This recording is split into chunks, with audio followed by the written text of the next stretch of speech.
Hello students, welcome to my YouTube channel Odisha Classes. तो आम आज 5th क्लास रो प्रथम गणित चैप्टर पढ़िबा कोण और एहार माप। तो जदि आपण माने चैनल को नुआ आछंती चैनल को सब्सक्राइब कर नियंतु, आगु को बहुत सारा वीडियो आसीबार अछि।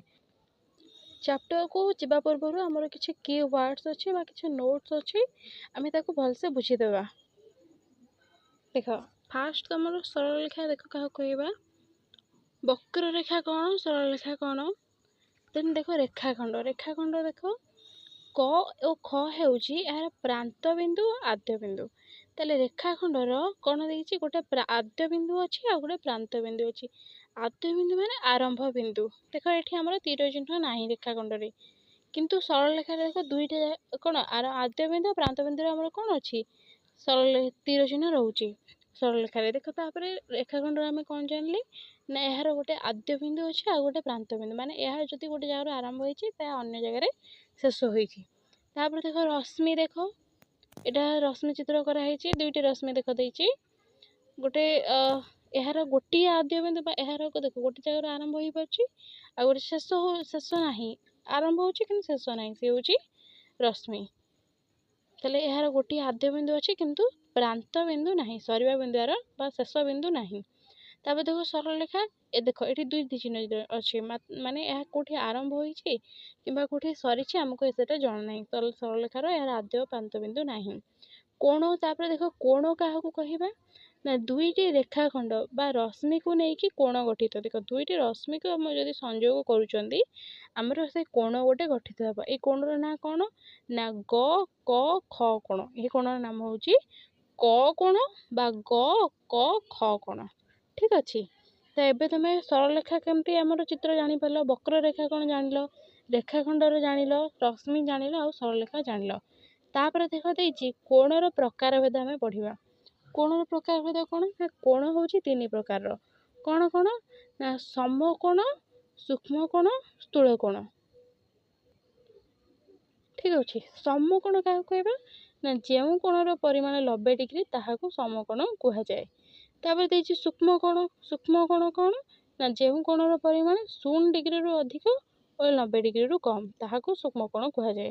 तले मु सपोज कहबी 45 डिग्री कहबी तले सेटा हमर कोन हबो सूक्ष्म कोण हबो। 90 डिग्री देखिबो तमे 90 डिग्री जे से होची समकोण। सूक्ष्म कोण होची 0 डिग्री रु अधिक 90 डिग्री रु कम। कहबी 60 डिग्री तले सेटा हमर कोन हबो सूक्ष्म कोण हबो। तापर स्थूल कोण देखो ना जेउ कोणर परिमाण 90 डिग्री रु अधिक और 180 डिग्री रु कम ताहाकू स्थूल कोण कुहा जाय।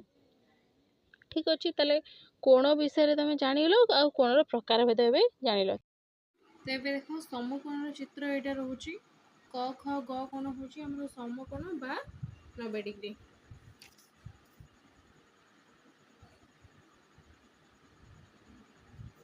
ठीक अछि।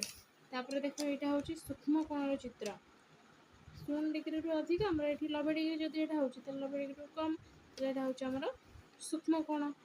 ए कोणर परिमाप केते देखि जबा हम एबे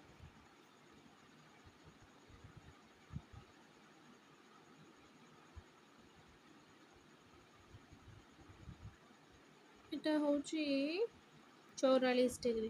ठीक अछि।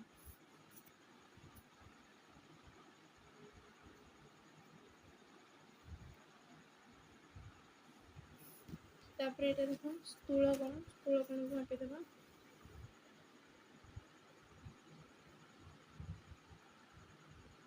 तो बोले मापिला बेला देखो ए लाइन से ए लाइन पूरा मिसी की जेमती रहतो प्रोटेक्टर गार सह तुम अंकन करथे गार पूरा मिसी की रहतो।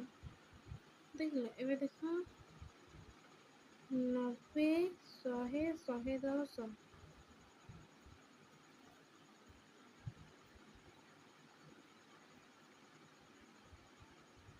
118 डिग्री। ठीक अछि। तो लिख दो 118 डिग्री। तो एटा होची तुमरो स्थूल कोण।